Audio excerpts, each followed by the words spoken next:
Sa ngalan ng Ama at ng Anak at ng Espiritu Santo, Amen. ang pagpapala ng ating Panginoong Hesukristo, ang pag-ibig ng Diyos Ama, at ang pakikipagkaisa ng Espiritu Santo naway sumainyong lahat. At sumainyo rin. Sa araw na ito, Biyernes, sa 3 linggo sa karaniwang panahon, ay ginugunita ng ating simbahan si Santo Tomas de Aquino, Pari at Pantas.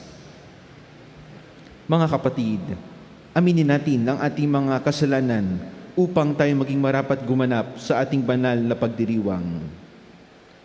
Inaamin ko Sa makapangyarihang Diyos at sa inyo mga kapatid, na lubha akong nagkasala sa isip, sa salita at sa gawa, at sa aking pagkukulang. Kaya isinasamo ko sa mahal na Birheng Maria, sa lahat ng mga anghel at mga banal, at sa inyo mga kapatid, na ako'y ipanalangin sa Panginoong ating Diyos. Kaawaan nawa tayo ng makapangyarihang Diyos. Patawarin tayo sa ating mga kasalanan at patubayan tayo sa buhay na walang hanggan. Amen. Panginoon, kaawaan mo kami. Panginoon, kaawaan mo kami. Kristo, kaawaan mo kami. Kristo, kaawaan mo kami. Panginoon, kaawaan mo kami. Panginoon, kaawaan mo kami. Manalangin tayo. Ama naming makapangyarihan, ginawa mong maging katangi-tangi si Santo Tomas sa pagiging uliran sa kabanalan at pagiging mahusay sa banal na karunungan. Ipagkaloob mong ang itinuro niya ay aming matutuhan at ang kanyang ginawa ay aming magampanan sa pamamagitan ni Jesucristo kasama ng Espiritu Santo magpasawalang hanggan. Amen.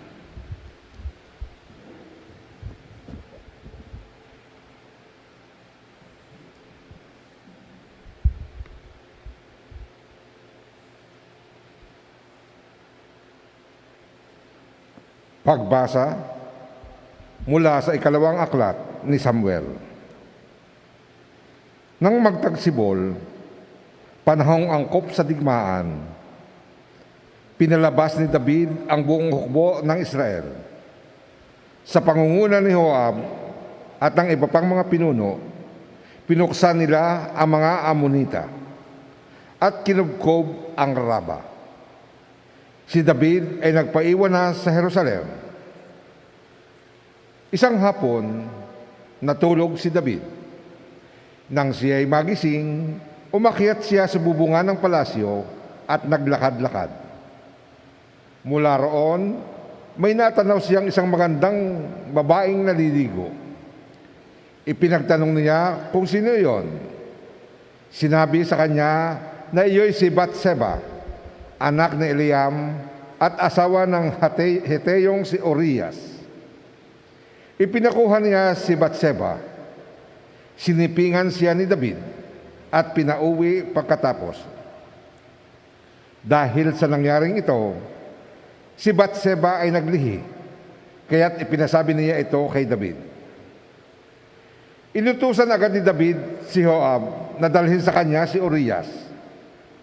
Nang dumating ito, tinanong siya ni David, "Kumusta si Joab at ang hukbo? Ano ang lagay ng labanan?"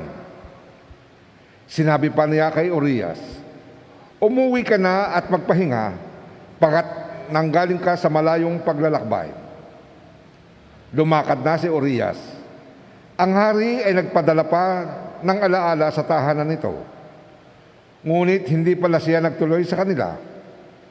Doon na siya natulog sa may tarangkahan ng palasyo, kasama ang mga bantay. Nalaman ito ni David. Kinabukasan, inanyayahan ni David sa pagkain si Urias at ito'y kanyang nilasing.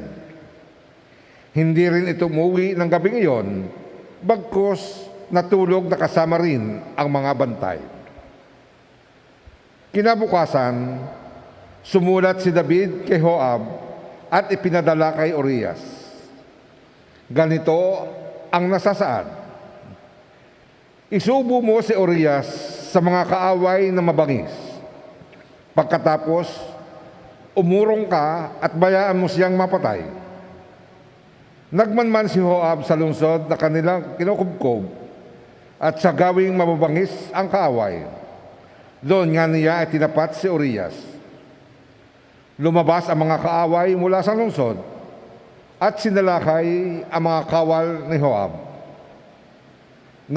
Namatay ang ilang pinuno ni David kasama si Urias. Ang salita ng Diyos. Salamat sa Diyos.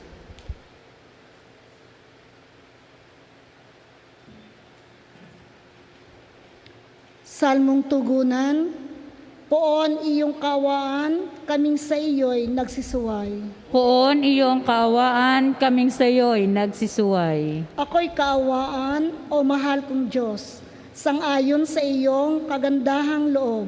Mga kasalanan ko'y iyong pawiin, ayon din sa iyong pag-ibig sa akin.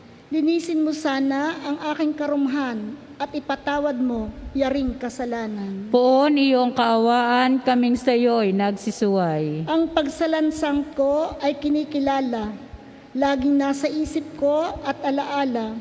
Sa iyo lang ako nagkasalang tunay, at ang nagawa ko'y di mo nagustuhan. Poon iyong kaawaan, kaming sa iyo'y nagsisuway. Kaya may matuwid ka na ako'y hatulan, marapat na ako'y iyong parusahan.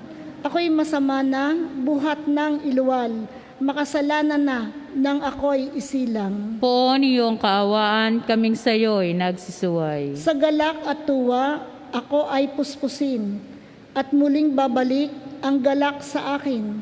Ang kasalanan ko'y iyon nang limutin, lahat kong nagawang masamay, pawiin. Poon iyong kaawaan, kaming sa iyo'y nagsisuway. Magsitayo po ang lahat.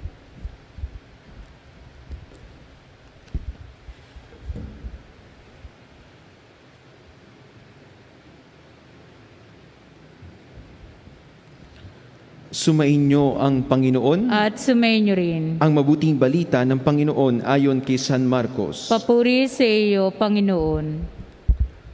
Noong panahong iyon, sinabi ni Jesus sa mga tao, ang paghahari ng Diyos ay maitutulad sa isang naghahasik ng binhi sa kanyang bukid. Pagkatapos niyon, magpapatuloy siya sa kanyang pang-araw-araw na gawain. Tutubo at lalago ang binhi nang hindi niya nalalaman kung paano. Ang lupay siyang nagpapasibol at nagpapabunga sa mga pananim. Usbong muna, saka uhay na, pagkatapos ay mahihitik sa mga butil. Pagkahinog ng mga butil, agad itong ipagagapas sapagkat dapat nang anihin. Sa ano natin ihahambing ang paghahari ng Diyos? Sabi pa ni Jesus, anong talinhaga ang gagamitin natin upang ilarawan ito? Tulad ito ng butil ng mustasa, na siyang pinakamaliit sa lahat ng binhi. Kapag natanim na at lumago, ito'y nagiging pinakamalaki sa lahat ng puno ng gulay. Nagkakasanga ito ng malalabay.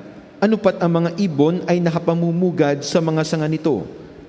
Ang salita'y ipinangaral ni Jesus sa kanila sa pamamagitan ng maraming talinhagang tulad nito, ayon sa makakaya ng kanilang pangunawa. Hindi siya nangaral sa kanila nang hindi gumagamit ng talinhaga, ngunit ipiniliwanag niya ng sarilinan sa kanyang mga alagad ang lahat ng bagay. Ang mabuting balita ng Panginoon. Pinupuri ka namin, Panginoong Hesukristo. Mga kapatid, ngayon ay Biyernes sa 3 linggo sa karaniwang panahon.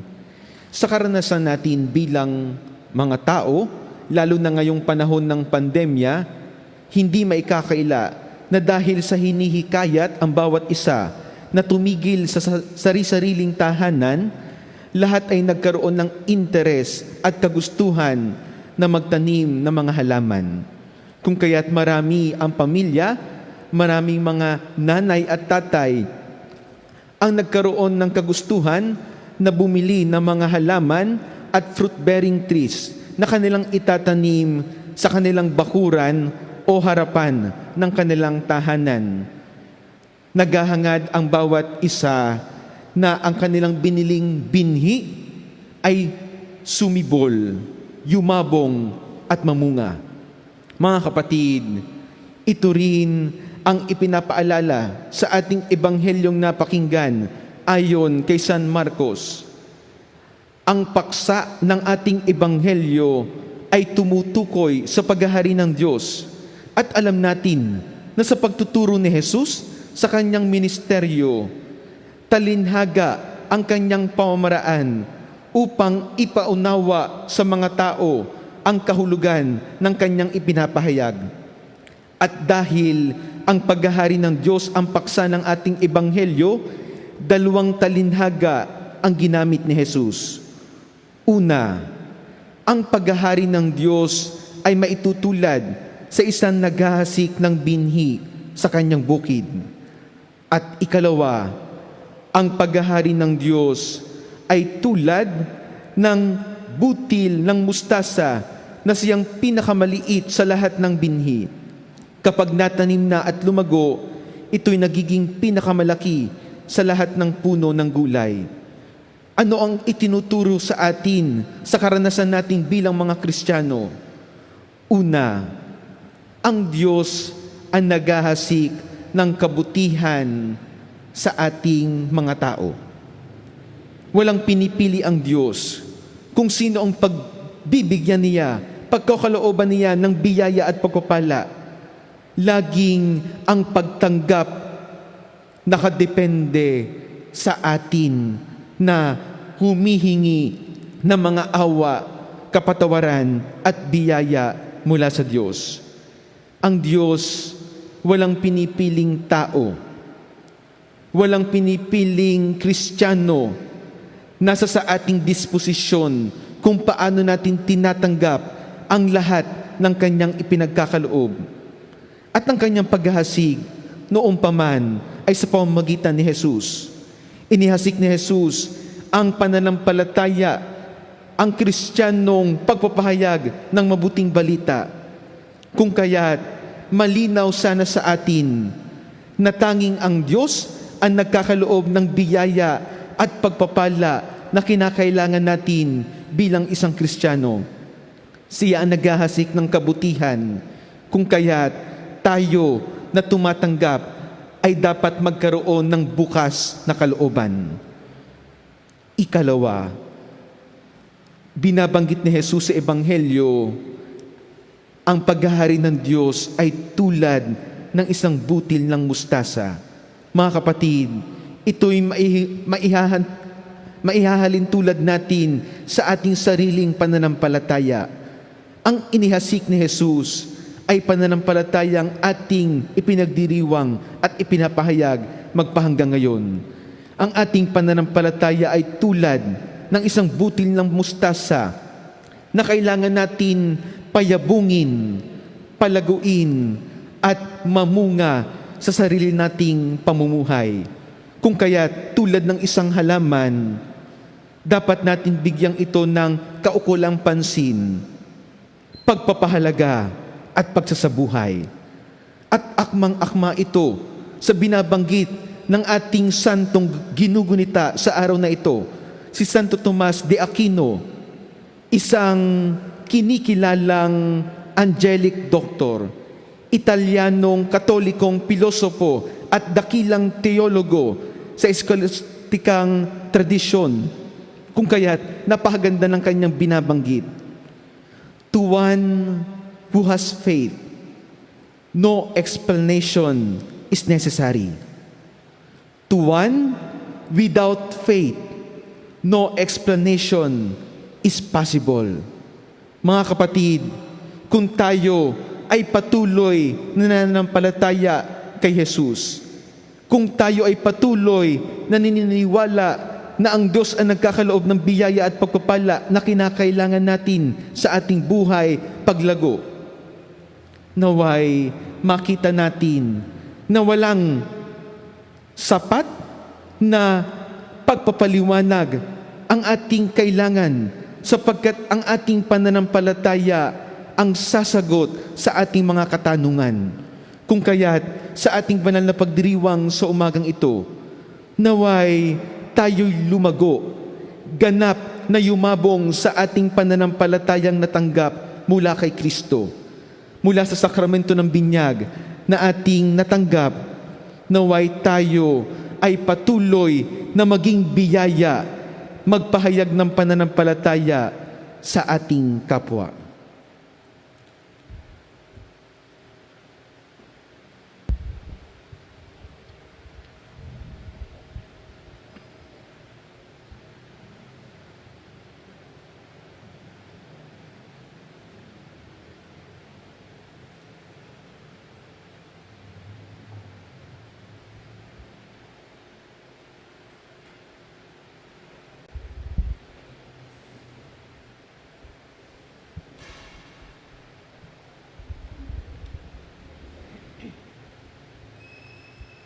Kapuri-puri ka, Diyos, amang lumikha sa sanlibutan, sa iyong kagandahang loob. Narito ang aming maya-alay mula sa lupa at bunga ng aming paggawa, ang tinapay na ito para maging pagkaing nagbibigay buhay. Kapuri-puri ang pong may kapal ngayon at kailanman.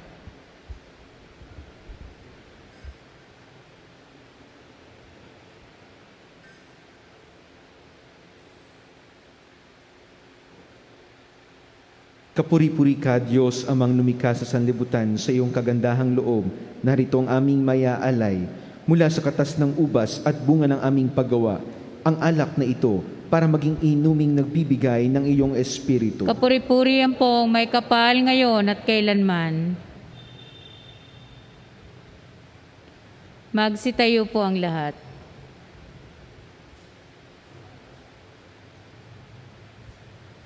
Manalangin kayo, mga kapatid, upang ang ating paghahain ay kalugdan ng Diyos amang makapangyarihan. Tanggapin nawa ng Panginoon itong paghahain sa iyong mga kamay, sa kapurihan niya at karangalan sa ating kapakinabangan at sa buong sambayanan niyang banal. Ama naming lumikha, sa paghahain namin ngayong si Santo Tomas de Aquino ay ginugunita, ay kalugdan mo nawa at bilang tugon sa kanyang itinurong kaalaman, ikaw ngayon ay aming pinupuri at pinasasalamatan sa pamamagitan ni Jesucristo, kasama ng Espiritu Santo, magpasawalang hanggan. Amen. Sumainyo ang Panginoon. At sumainyo rin. Itaas sa Diyos ang inyong puso at diwa. Itinaas na namin sa Panginoon. Pasalamatan natin ang Panginoong ating Diyos. Marapat na siya ay pasalamatan. Ama naming makapangyarihan, tunay ngang marapat na ikaw ay aming pasalamatan sa pamamagitan ni Jesucristo na aming Panginoon. Ngayong si Santo Tomas ay pinararangalan sa pamumuhay niyang totoong uliran at pagiging maaasahan sa panunungkulan. Kaya't si Jesucristo na maaasahan sa katapatan ay inihahayag sa pangasiwa sa sambayanan. Ang malasakit na mga ulirang tagapangasiwa noon ay nagpapatuloy magpahanggang ngayon sa mga panalangin kanilang iniuukol, kaisa ng sambayanan mong dito'y nagtitipon. Kaya, kaisa ng mga anghel na nagsisiawit ng papuri sa iyo nang walang humpay sa kalangitan, kami nagbubunyi sa iyong kadakilaan. Banal ka poong may kapal, banal ang iyong pangalan, banal ang iyong kaharian, langit lupa'y nagpupugay sa iyong kadakilaan, dinadakila ng lahat ang naparito mong anak, na siyang nagmulat sa bulag, sa pilay ay nagpalakad at nakiramay sa lahat. Ama naming banal, ikaw ang bukal ng tanang kabanalan, kaya't sa pamamagitan ng iyong Espiritu, gawin mong banal ang mga kaloob na ito, upang para sa aming maging katawan at dugo ng aming Panginoong Hesukristo. Bago niya pinagtiis ang kusang loob na maging handog, hinawakan niya ang tinapay, pinasalamatan kaniya, pinaghati-hati niya iyon, iniabot sa kanyang mga alagad at sinabi, tanggapin ninyong lahat ito at kanin. Ito ang aking katawan na ihahandog para sa inyo.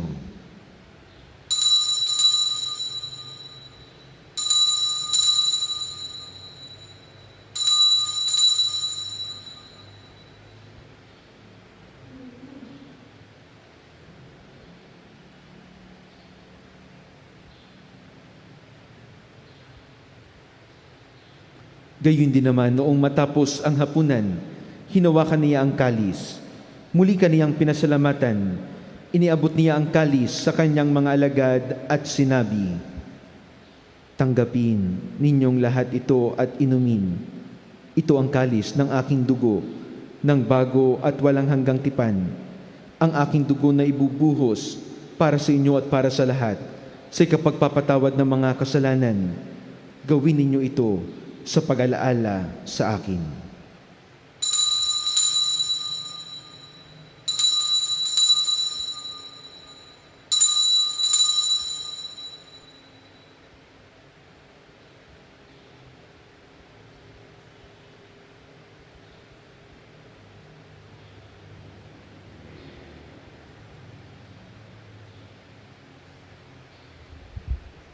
Ipagbunyi natin ang misteryo ng pananampalataya. Si Kristo'y namatay, si Kristo'y nabuhay, si Kristo'y babalik sa wakas ng panahon. Ama, ginagawa namin ngayon ang pag-alaala sa pagkamatay at muling pagkabuhay ng iyong anak, kaya't iniaalay namin sa iyo ang tinapay na nagbibigay buhay at ang kalis na nagkakaloob ng kaligtasan.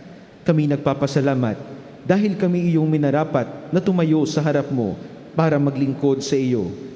Isinasamo namin kaming magsasalo-salo sa katawan at dugo ni Kristo ay mabuklod sa pagkakaisa sa pamamagitan ng Espiritu Santo. Ama, lingapin mo ang iyong simbahang laganap sa buong daigdig.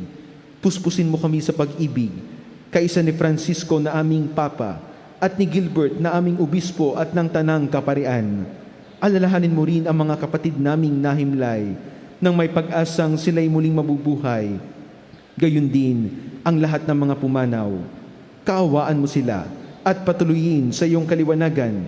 Kaawaan mo at pagintapatin kaming lahat na makasalo sa iyong buhay na walang wakas. Kaisa ng mahal na Birheng Maria na ina ng Diyos at ni San Jose na kanyang kamahal-mahalang esposo, kaisa ng mga apostol at ng lahat ng mga banal na namuhay dito sa daigdig ng kalugod-lugod sa iyo. May pagdiwang nawa namin ang pagpupuri sa ikararangal mo sa pamamagitan ng iyong anak na aming Panginoong Heso Kristo. Sa pamamagitan ni Kristo, kasama niya at sa Kanya, ang lahat ng parangal at papuri ay sa iyo, Diyos amang makapangyarihan, kasama ng Espiritu Santo, magpasawalang hanggan. Amen. Magsitayo po ang lahat. Sa tagubilin ng mga nakagagaling na utos at turo ni Jesus na Panginoon natin at Diyos, ipahayag natin ng lakas loob. Ama namin, sumasalangit ka, sambahin ang ngalan mo, mapasa amin ang kaharian mo, sundin ang loob mo dito sa lupa para nang nasa langit. Bigyan mo kami ngayon ng aming kakanin sa araw-araw at patawarin mo kami sa aming mga sala para nang pagpapatawad namin sa nakakasala sa amin. At huwag mo kaming ipahintulot sa tukso at iadya mo kami sa lahat ng masama. Hinihiling namin kami iadya sa lahat ng masama, pakalooban ng kapayapaan araw-araw, iligtas sa kasalanan at ilayo sa lahat ng kapahamakan, samantalang aming pinananabikan ang dakilang araw ng pagpapahayag ng tagapagligtas naming si Jesucristo. Sapagkat iyo ang kaharian at ang kapangyarihan at ang kapurihan magpakailanman. Amen. Panginoong Jesucristo, sinabi mo sa iyong mga apostol, kapayapaan ang iniiwan ko sa inyo, ang aking kapayapaan ang ibinibigay ko sa inyo. Tunghayan mo ang aming pananampalataya at huwag ang aming pagkakasala. Pagkalooban mo kami ng kapayapaan at pagkakaisa ayon sa iyong kalooban, kasama ng Espiritu Santo, magpasawalang hanggan. Amen. Ang kapayapaan ng Panginoon ay laging sumainyo. At sumainyo rin. Magbigayan kayo ng kapayapaan sa isa't isa. Kordero ng Diyos na nag-aalis ng mga kasalanan ng sanlibutan, maawa ka sa amin. Kordero ng Diyos na nag-aalis ng mga kasalanan ng sanlibutan, maawa ka sa amin. Kordero ng Diyos na nag-aalis ng mga kasalanan ng sanlibutan, ipagkaloob mo sa amin ang kapayapaan.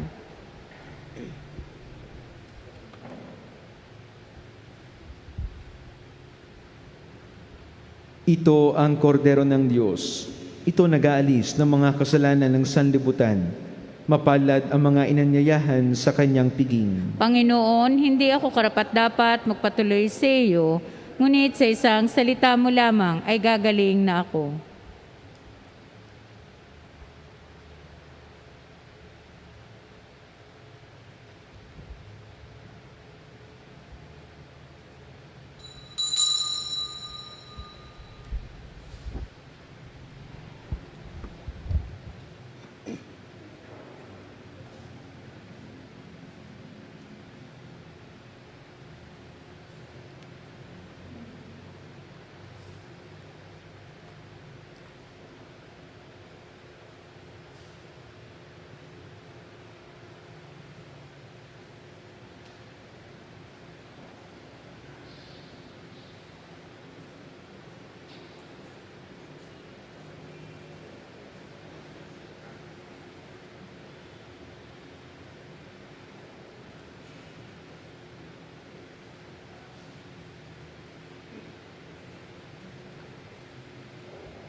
Panalangin ng pakikiisa sa banal na komunyon. Panginoong Hesus, ako ay nananalig na ikaw ay nasa kabanal-banalang sakramento sa altar. Iniibig kita ng higit sa lahat at minimiti kong tanggapin ka sa paraang espiritual. Dahil hindi ko kayang tanggapin sa panahon ngayon ang iyong katawan at dugo sa banal na sakramento. Kahit man lang sana ay matanggap kita sa paraang espiritual sa aking puso. Niyayakap kita na para bang andito ka na talaga sa aking puso. At iniaalay ko ng buong puso ang aking sarili sa iyo. Huwag mong pahintulutang mawalay ako sa iyo. Amen.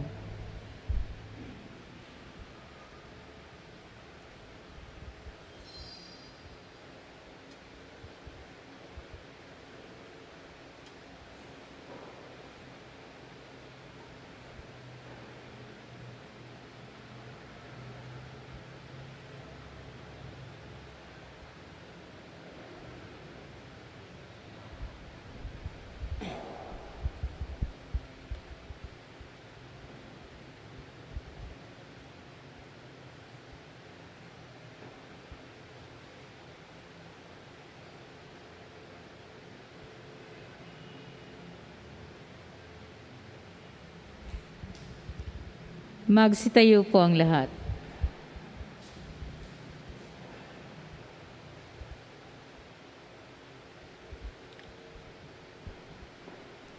Manalangin tayo.